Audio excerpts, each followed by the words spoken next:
ये तो बहुत अच्छा बात है कि जो राम जी का मंदिर बना है उससे बढ़िया सीता माँ का बनना चाहिए ना। बिल्कुल बनना चाहिए। अब तक नहीं बना, ये बहुत दुख की बात है। दुख की बात है। हाँ, आज बन जाए बहुत अच्छा बात है।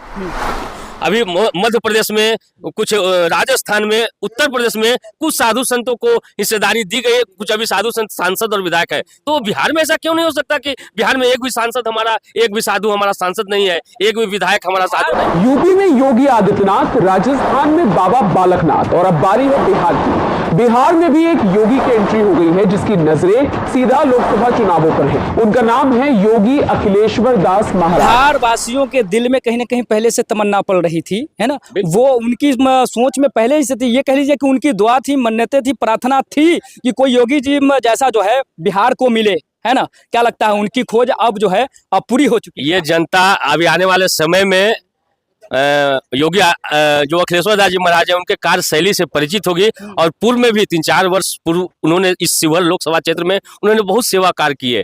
मेरे सामने खुद उन्होंने जो यहाँ के बीमार बच्चे जिनको इलाज के लिए पैसे नहीं होते थे उनको उन्होंने पैसे से मदद की। जो मठ मंदिर यहाँ गिर रहे थे उनको जीर्णोद्धार में उन्होंने मदद की। तो पूर्व में भी वो कार्य करते आ रहे हैं। वो ऐसा नहीं कि अगर वो चुनाव जीतते हैं या हारते हैं तो शिवहर की जनता का सेवा करना वो बंद कर देंगे, ऐसी बात नहीं। और बाकी जो है शिवहर की जनता भी यहाँ पे कुछ संख्या में है। और एक सेकेंड, कुछ सेकेंड जो है हम इन लोगों से रिव्यू लेना चाहेंगे कि बाबा जी जो बोल रहे हैं क्या सच में जो है भव्य मंदिर देखने को मिलेगा? बाबा जी 100% सही बोले हैं। 100% सीता माँ के जन्मभूमि पर सीता माँ का भव्य बिल्कुल जन्मभूमि है, सीता माँ की बनना चाहिए। क्या सोचते हैं, बोलिए। उनका बात से सहमत है, बाबा जी के बात से। युवा भी सहमत है जी, है ना, एकदम बनना चाहिए, एकदम बनना चाहिए। आप क्या सोचते हैं? बाबा जो बात जो बोले हैं स्पष्ट बात बोले हैं। आप लोग शिवहर के रहने वाले हैं? हम लोग शिवहर के रहने वाले हैं, यहाँ के मूल निवासी हैं। मेरा नाम महंत महेंद्र दास है।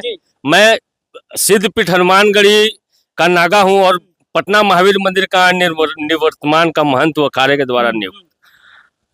आज के परिप्रेक्ष्य में देखें, जिस प्रकार उत्तर प्रदेश में भव्य राम मंदिर का उद्घाटन हुआ, मेरा सौभाग्य था कि मैं उस उद्घाटन में था। और आज के डेट में 22 जनवरी को उद्घाटन हुआ और आज आप देखेंगे कि भारत में जो विदेशी मुद्रा लाने वाला जो राज्य था आज वो नंबर 1 उत्तर प्रदेश है। ऐसा क्यों? ऐसा इसलिए कि वहां भव्य राम मंदिर का निर्माण हुआ। आप देखेंगे कि जिस प्रकार वृंदावन में बरसाने में माता राधे का जो भव्य मंदिर है और जो कृष्णा जी के फ्लोर है, जो माँ राधे के फ्लोर है, वो वृंदावन बरसाने जाते हैं और भव्य मंदिर का के रूप में अपने माता और अपने इष्ट को देखते हैं।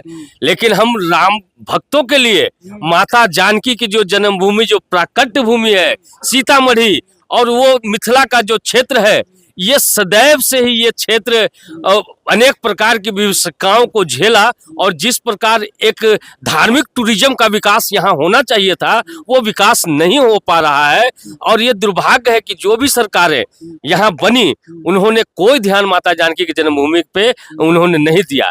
अभी एक आवाज हमारे माननीय योगी अखिलेश्वर दास जी, हमारे पूज्य बाबा महंत योगी अखिलेश्वर दास जी के द्वारा ये मुद्दा बड़े जोर शोर से उठाया गया कि जिस प्रकार कॉरिडोर आपने पूरे भारत में विश्वनाथ कॉरिडोर का विकास किया, आपने उज्जैन कॉरिडोर का विकास किया, अभी आप राम मंदिर का भव्य निर्माण आपने किया, ठीक उसी प्रकार एक जानकी कॉरिडोर का भव्य आप निर्माण करें। उसमें से जो सहयोग होगा हम लोग करेंगे।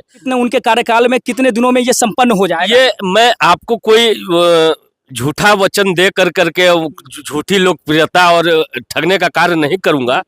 ये हम चूंकि रामानंदी संत हैं और हमारे इष्ट हमारी आचार्य माता जानकी है, तो अगर हमको सरकारी सुविधा मिले न मिले, हम पूरे भारत के जो संत हैं माता के जानकी के जन्मभूमि को स्वयं विकास करने के लिए हम लोग सक्षम हैं। केवल सरकार हम लोगों को निर्माण और वहाँ की जो भी योजना है उसमें सहयोग करती रहेगी। क्योंकि कहीं ना कहीं ये शिवहर की बात नहीं है, ये बिहार तक सीमित नहीं रहेगी, ये देश दुनिया में खोजा जाने वाला विषय है। क्योंकि ऐसा बीज रोपण कहीं ना कहीं आप लोगों ने कर दिया है कि यहाँ पे भव्य मंदिर होना ही चाहिए। और ये सोच लेकर के अब कहीं ना कहीं लोग सोएंगे भी, उठेंगे भी, चर्चा शुरू करेंगे। अब गर्मा गर्मी भी होगी, इस पर चर्चा कहीं ना कहीं चाय पर भी चर्चा शुरू होगी और हर जगह चर्चा शुरू होगी। तो ऐसे में कहीं ना कहीं माहौल बनेगा भी, बिगड़ेगा भी। क्या कुछ देख रहे हैं आप? कोई बिगड़ने की बात यहाँ नहीं है। यहाँ की जनता है वो ये भी कहेंगे कि धर्म पर फिर राजनीति शुरू हो गई। नहीं, देखिए बिना धर्म की राजनीति हो ही नहीं सकती।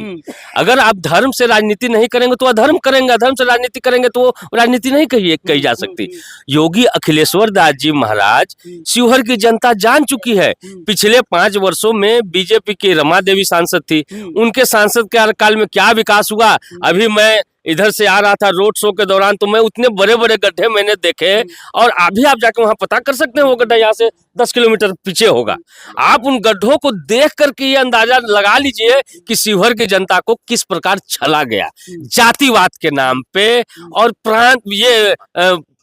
प्रांतवाद के नाम पे, कि आप ये जातिवाद में बांट करके जो माता के जन्मभूमि, जो शिमला, जो अपना ये मिथिला का जो चातुर्थिक विकास है वो इन्होंने ठप कर दिया है। जहां कहीं ना कहीं समझिए कि एक दल बल के साथ है ना, और जेडीयू के प्रत्याशी है और महागठबंधन की प्रत्याशी है, वहां सिर्फ निर्दलीय खड़ा होकर के बाबा जी ये सब कर पाएंगे क्या? ये निर्दलीय आप नहीं समझे, आप ये समझें कि जो राजद के प्रत्याशी हैं वो शिवहर की लोकल नहीं है, और जो जदयू के प्रत्याशी हैं वो भी शिवहर के लोकल नहीं है।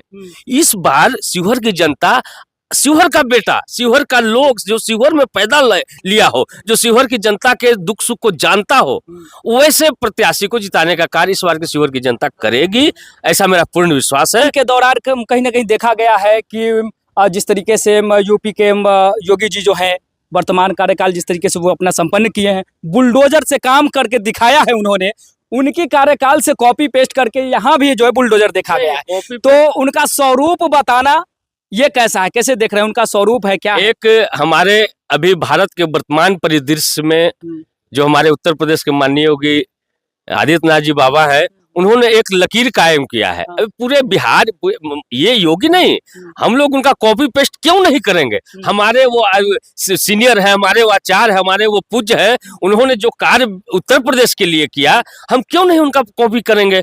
कॉपी करना होगा तो हम योगी आदित्यनाथ जी का करेंगे ना कि बाबर औरंगजेब का कॉपी करेंगे। हमारे युवा, हमारी जनता अगर उनका कॉपी करती है तो अच्छी बात है। और जिस प्रकार ये सिद्ध है अब कि जो भी कम उनका कार्यकाल रहा है, चाहे विकास का हो या फिर धर्म की बातें हो, योगी जी जो करके यूपी में दिया है, उनकी कॉपी पेस्ट अब बिहार में देखने के मिले 100%। आजकल जितना भ्रष्टाचार है, कोई भी पार्टी, वैसा मैं किसी पार्टी का पक्ष और विपक्ष नहीं ले रहा हूं, लेकिन ईमानदार वही है जिसको मौका नहीं मिला। ये आज के राजनीतिक परिदृश्य में ईमानदारी की ये परिभाषा है। तो सभी जनताओं को मैं ये बताना चाहता हूं कि योगी अखिलेश्वर दास जी एक विरक्त संत हैं, उनका कोई आगे पीछे नहीं है, माता पिता और पूर्व के संबंधों के अलावा न उनकी पत्नी है, न उनके बच्चे हैं। आखिर वो करेंगे क्या? और पूर्व में वो भली भांति सक्षम है। महाराष्ट्र में उनका एक बहुत बड़ा दिव्य स्थान है जहाँ पे मानव सेवाएं और अन्य कार्य सेवा कार्य होते हैं।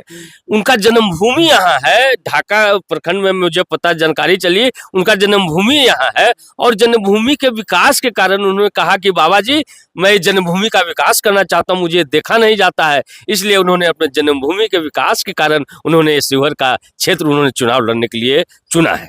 तो ये है। और इन सारी चीज़ों को सुनने के बाद आपकी क्या कुछ प्रतिक्रियाएं हैं जरूर दीजिएगा। बाकी आप मुझे देख रहे थे, मैं राजा बिहारी, सच बात न्यूज़ देख रहे थे। अपनी प्रतिक्रियाएं देते हुए आपका बहुत बहुत धन्यवाद। जय हिंद।